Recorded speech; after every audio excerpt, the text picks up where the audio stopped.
આકાશવાણી ભુજ. હવે પ્રાસંગિક સાંભળશો ડિજિટલ ઇન્ડિયા અભિયાન. આ છે આજનો વિષય. સંપાદન અને પઠન નેહલ ઠક્કર.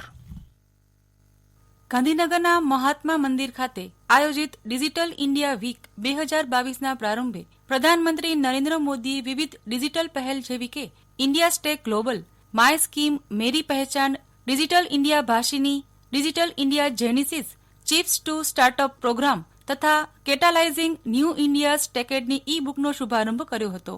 તેમણે જણાવ્યું હતું કે આજે જનધન, મોબાઈલ એપ અને આધારનો ફાયદો ગરીબોને મળ્યો છે. 8-10 વર્ષ પહેલા જન્મના પ્રમાણપત્રથી માંડીને દરેક માટે જ્યાં જુઓ ત્યાં લાઈન લાગતી.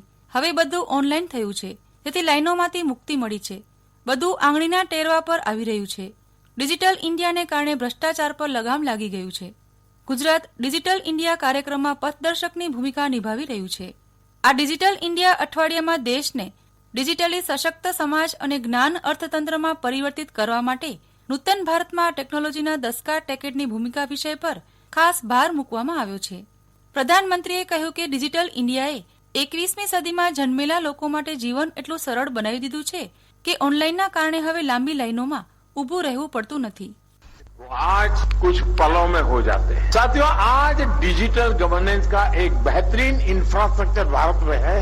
जनधन, मोबाइल और आधार, जेम, JAM, ये इसकी जो त्रिशक्ति का देश के गरीब और मिडिल क्लास को सबसे अधिक लाभ हुआ. इससे जो सुविधा मिली और जो पारदर्शिता आई, उससे देश के करोड़ों परिवारों का पैसा बच रहा है. पहले बिल भरने के लिए, कहीं एप्लीकेशन देने के लिए, रिजर्वेशन के लिए, बैंक से जुड़े काम हो, ऐसी हर सेवा के लिए दफ्तरों के चक्कर लगाने, आज वो कॉमन सर्विस सेंटर पे जाता है. આ કાર્યક્રમ 21મી સદીમાં નિરંતર આધુનિક ભારતના ઝણક લઈને આવ્યો છે. ટેકનોલોજીનો યોગ્ય ઉપયોગ માનવતા માટે કેટલો ક્રાંતિકારી છે તેને ભારતે ડિજિટલ ઇન્ડિયા દ્વારા વિશ્વ સમક્ષ રાખ્યું છે. પ્રધાનમંત્રી મોદીએ કહ્યું હતું કે કોરોના કાળ દરમિયાન 3 કરોડ લોકોએ ઈ સંજીવની ટેલિમેડિસિન સેવાનો ઉપયોગ કર્યો હતો, તો 1.25 લાખ કોમન સર્વિસ સેન્ટર આજે ઈ કોમર્સ સેવા ગામડે ગામડે પહોંચાડવા સક્ષમ બની છે. પરિણામે શહેર અને ગામડા વચ્ચેનો વિકાસ તફાવતમાં ઘટાડો થયો છે. લોકોની જમીન સંપત્તિનું મેપિંગ પણ ડિજિટલ સેવાના પગલે સંભવ બન્યું હોવાનું તેમણે જણાવ્યું હતું.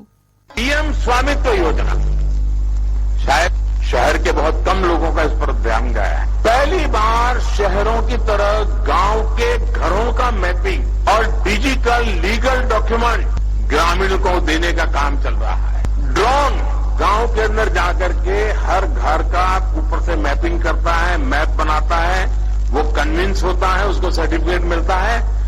अब उसके कोर्ट कचहरी के सारे झंझट बंद. ये है डिजिटल इंडिया की ताकत. તેમણે એમ પણ કહ્યું હતું કે ડીબીટીના માધ્યમથી વીતેલા 8 વર્ષમાં રૂપિયા 23 લાખ કરોડથી વધારે સીધા લાભાર્થીના બેંક ખાતામાં મોકલવામાં આવ્યા. ટેકનોલોજીને કારણે લગભગ રૂપિયા 2 લાખ કરોડ જે કોઈ અન્યના હાથમાં જતા હતા તે બચી ગયા. ગામમાં અગણિત સરકારી સેવાઓ ડિજિટલી આપવાથી છેલ્લા 8 વર્ષમાં 4 લાખથી વધારે નવા કોમન સર્વિસ સેન્ટર જોડવામાં આવ્યા છે. આજે ગામના લોકો આ કેન્દ્રો થકી ડિજિટલ ઇન્ડિયાનો લાભ લઈ રહ્યા છે. આ અવસરે મુખ્યમંત્રી ભૂપેન્દ્ર પટેલ, કેન્દ્રીય મંત્રી અશ્વિની વૈષ્ણવ અને કેન્દ્રીય રાજ્યમંત્રી રાજીવ ચંદ્રશેખર ખાસ ઉપસ્થિત રહ્યા હતા. નોંધનીય છે કે ડિજિટલ ઇન્ડિયા વીક 2022ની ઉજવણી અંતર્ગત મહાત્મા મંદિર ગાંધીનગર ખાતે વિવિધ કાર્યક્રમોનું આયોજન કરવામાં આવ્યું છે, જે અંતર્ગત ડિજિટલ ઇન્ડિયાની વર્ષગાંઠની ઉજવણી કરાશે તથા આધાર, યુપીઆઈ, કોવિન, ડિજીલોકર જેવા જાહેર ડિજિટલ પ્લેટફોર્મ મારફત નાગરિકોને સરળતાથી સેવા મળી રહે તે અંગેની જાણકારી આપતું 200થી વધુ સ્ટોલ સાથેનું પ્રદર્શન યોજાયું છે. આ ઉપરાંત ભારતીય યુનિકોર્ન્સ અને સ્ટાર્ટઅપ્સ દ્વારા વિકસાવવામાં આવેલા વિવિધ ટેકનોલોજી આધારિત સોલ્યુશન્સ પણ તારીખ 7 થી 9 જુલાઈ દરમિયાન વર્ચ્યુઅલ મોડમાં યોજાશે, જેમાં વિવિધ ક્ષેત્રના નિષ્ણાતો દ્વારા ડિજિટલ નોલેજનું આદાન પ્રદાન કરાશે. ડિજિટલ ઇન્ડિયા અભિયાન. હમણાં જ આપ આ વિષય પર આધારિત પ્રાસંગિક સાંભળી રહ્યા હતા. સંપાદન અને પઠન કર્યું નેહલ ઠક્કરે. પ્રસારણ આકાશવાણીના ભુજ કેન્દ્ર પરથી કરવામાં આવ્યું.